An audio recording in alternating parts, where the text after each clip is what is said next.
I have a confession to make. I'm not here with a new idea.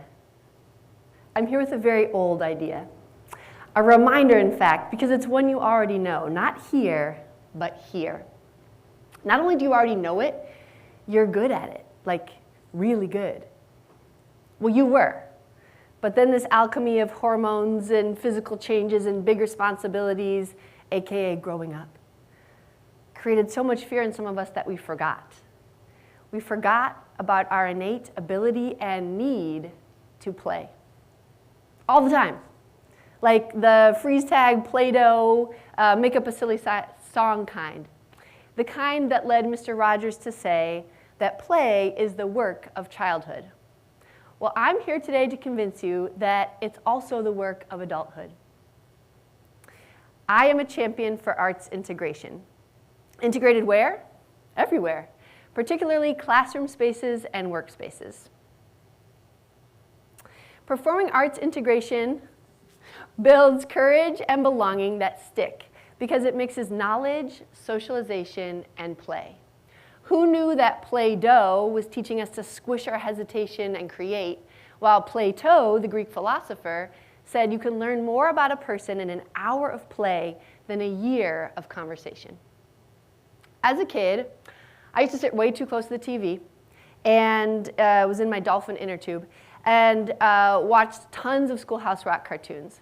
I was learning parts of speech without realizing I was.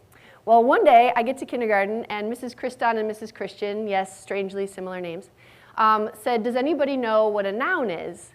And I stood up, which was not my style as a shyer kid, and said, "I find it quite interesting. A noun's a person, place, or thing." I continued to Schoolhouse Rock my way through young adulthood and write little songs for myself. In fact, in addition to a Bachelor's of Theater and English Education, I also hold 1.5 Masters of Fine Arts, 1 in acting and almost 1 in screenwriting.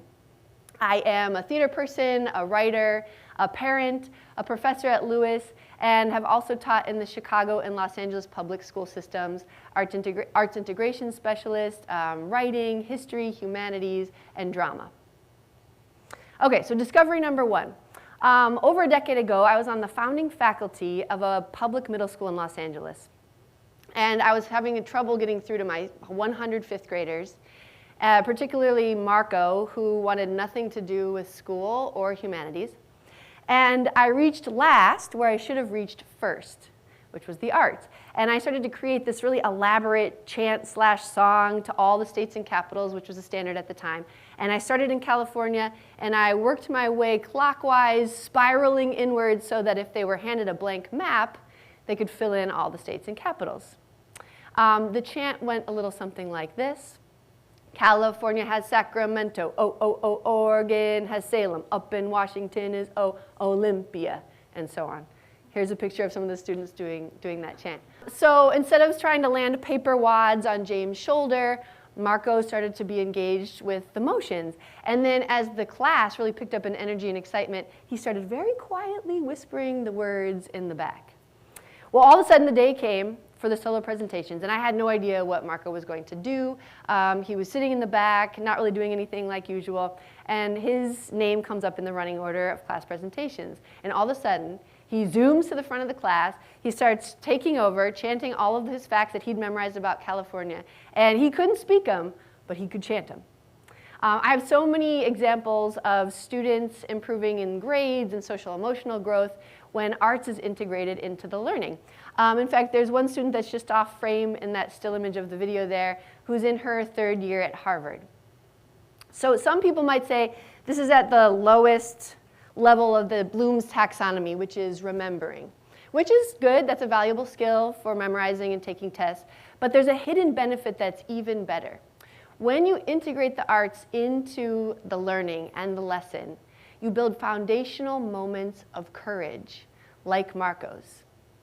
With the easy recall of the chants and the songs, there's an explosion of energy and engagement that actually helps students climb up this level of taxonomy. So I ended up building a voice box in the back of that same classroom of 100 fifth graders. And the joy and the energy in we had at that point had about 20 plus songs and chants, really created the students' ability to level up in Bloom's taxonomy. And here you see them creating their own historical radio plays. Soon after that, I was leading about 20 plus employees. We were doing meetings, like you do meetings, and this job was really important for the people to engage and talk and collaborate. Nobody would say anything. I couldn't get anybody to participate in the meetings. So I delegated and had one person lead some very simple icebreaker song or game for each meeting, and they were really reluctant. They did not want to do it. But slowly over the course of the year, they started to speak up a little bit more, talk a little bit more. And this group of adults, towards the end of the year, the powerful moment was somebody finally said, I'm having trouble. I need help, which takes a lot of vulnerability and a lot of courage. From there, that group just, again, exploded like the kids did, up that level of taxonomy and started to collaborate, create with each other. But it started with that bit of arts integration. It led to even a staged reading. We did like a holiday play together. All right, discovery number 2. Okay, so arts integration builds foundational moments of courage with middle schoolers, with some adult colleagues. What about high school? Teenagers.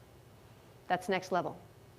So I was standing in front of my first class of high school students, and I was like, no way, I'm not doing this songs and chants thing with these people, no. So of course the year starts to go on, and I find the same learning challenges I found with the middle school students.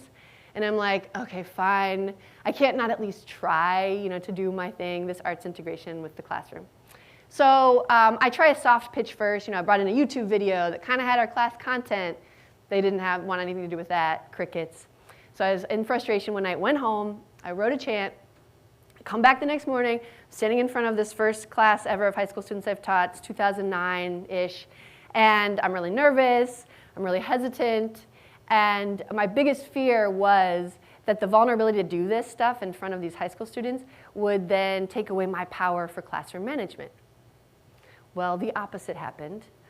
And as I kind of stumbled through this song and chant about the Shakespeare plays and absurdist theater and the hero's journey and dramatic text analysis, they sat up and leaned in because as I was making some mistakes, I was persisting, I was having fun, I was laughing at myself. I didn't know at the time, but I was modeling someone that was doing something kind of courageous and vulnerable as a teacher in front of them that they hadn't seen from other teachers. In their words, they respected the fact that I was being my weird self. And I hooked them because there's this magic in creating with and for a group of people instead of just playing something on a screen. So this was their favorite. This one really took off. They created a whole bunch of choreography to this. They really liked when I put words to pop songs they liked. So this is a long time ago, but this was Jay Sean's song, Down, to absurdist theater lyrics.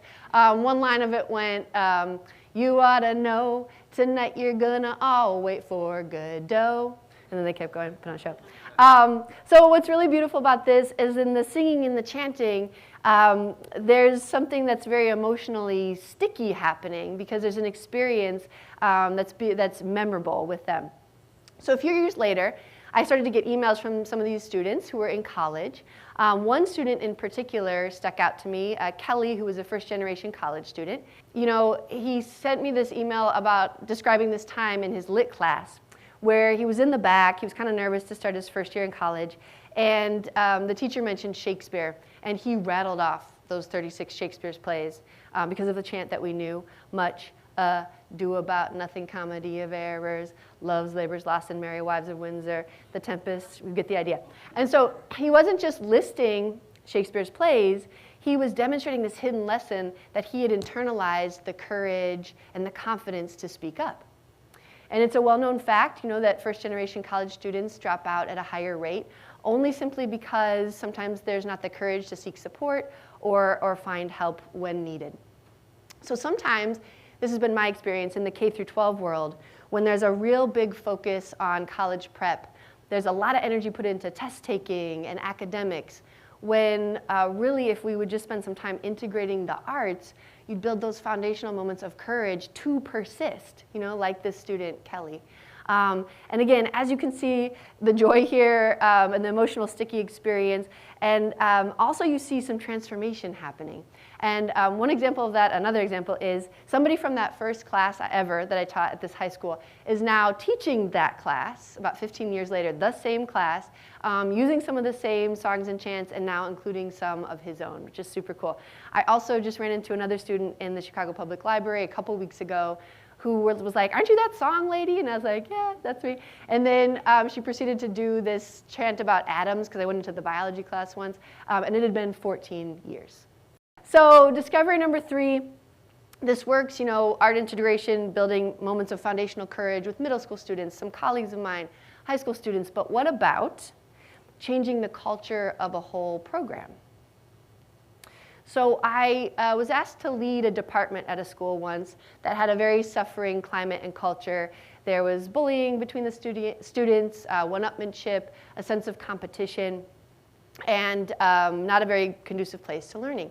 So I tried a lot of things. I tried modeling the values for them. I tried changing their course schedule. I tried introducing new course content, pouring into each student individually and loving on them.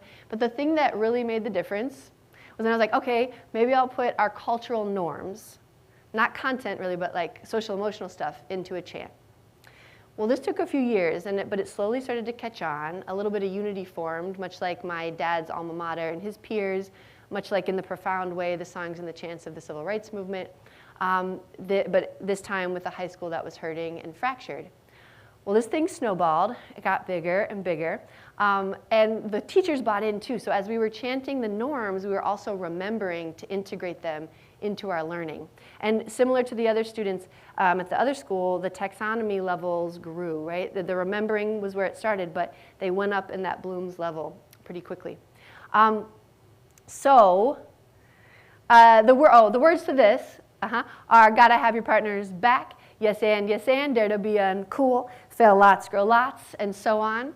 But the subtext to this cultural norms chant was, you belong, I belong, we belong here together. And I'm going to try not to get emotional, but this really phenomenal moment happened. So on year 3-4, when we've been rolling this out, you see in these pictures some younger grades chanting this cultural norms song and chant. But off the camera, this is happening. So the seniors are going nuts, right? They're encouraging, they're cheering the younger students on. And anybody who's ever been a 9th grader or a freshman in college knows that when a senior says something, like, that's truth. And the beautiful thing you see here is the self-perpetuation of the culture. I'm not at this school anymore. I'm teaching here at Lewis. I've brought this cultural norms chant here with me to Lewis. This is still being done, though, at this school with the seniors teaching the younger students. So it's hard to put into words what's happening in that picture, but I tried with a little acronym for you. MIST, so memorization of content, internalization of bravery, socialization of the community, and then transformation of the culture. Okay, so Annie Calhoun, that's me. You might be thinking, I'm not a theater person, I'm not a teacher, so what can I do? Oh, well, I'm here to tell you. All right, so you can take the joy and courage inherent in this art form that you did when you were little and squish your fear. Remember that the vulnerability of the imperfect is the connective tissue. That's why it worked with the high school students, right? Because I didn't do it real well, but I was trying. Grab a familiar song, rewrite the words or content, or create your own song altogether. And then if all that's kind of too intimidating, co-create, right? Or delegate. Find somebody else that'd be willing to do that for or with you. Okay, so I'm going to model this for you here. So here's the content that I want you to know today. Here's the song I've chosen that hopefully maybe most people are familiar with. And then I'm gathering the group, which is you all. There's all my middle schoolers back there. And then we're going to play. We're going to add motions and sing a little bit. So this is what I do in the classroom. I just a cappella it. I don't have a track or a piano. So I'm going to sing this for you till you've got it in front of me. And then I'm going to teach you just a little bit. Just a little bit. Okay, so here we go. Memorization of the content, yeah, you know. Internalization of bravery, socialization of the community, and transformation of the culture, see. Yeah, you've got the arts in me. Yeah, you've got to get misty. We're going to do the last 3 lines, and then I'm going to accompany you on my instrument I'm going to bring out. Okay, so me first, I'll solo, just the last 3 lines. I'll do one at a time. And transformation of the culture, see. Your turn. And transformation of the culture, see. Yeah, my turn. Yeah, you've got the arts in me. Your turn. Yeah, you've got the arts in me. You're doing awesome. Last line, me solo. Yeah, you've got to get misty. Your turn. Yeah, you've got to get misty. Oh, that was awesome. Okay, so now I'm going to bring out my French horn, which I haven't played for people in 2 decades, to model for you kind of the courage and vulnerability of doing this kind of stuff. And then, thanks, Dave. Dave's going to get my French horn. Thanks, Dave. Okay, here we go.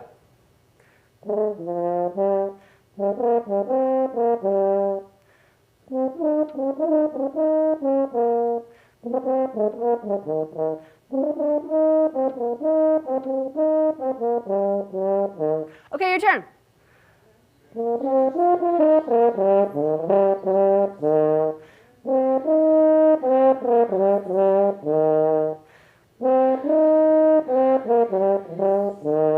Yeah, nice job. Awesome. So in conclusion, thank you guys for doing that with me early in the morning. So in conclusion, we live in a culture right now that's fractured and broken in a lot of ways, right? Through social media, through politics, through the isolation of the pandemic. We live in a digital echo chamber of cultural rigidity until we start singing and playing, which is why I just wrote another song for one of my college classes a couple weeks ago, because this works with any age group. Performing arts integration builds courage and belonging that stick because it mixes knowledge, socialization, and play. So Playdough and Plato got it right. The arts integration is not a new idea. It's a very old idea, the one that you already know. Not here, but here.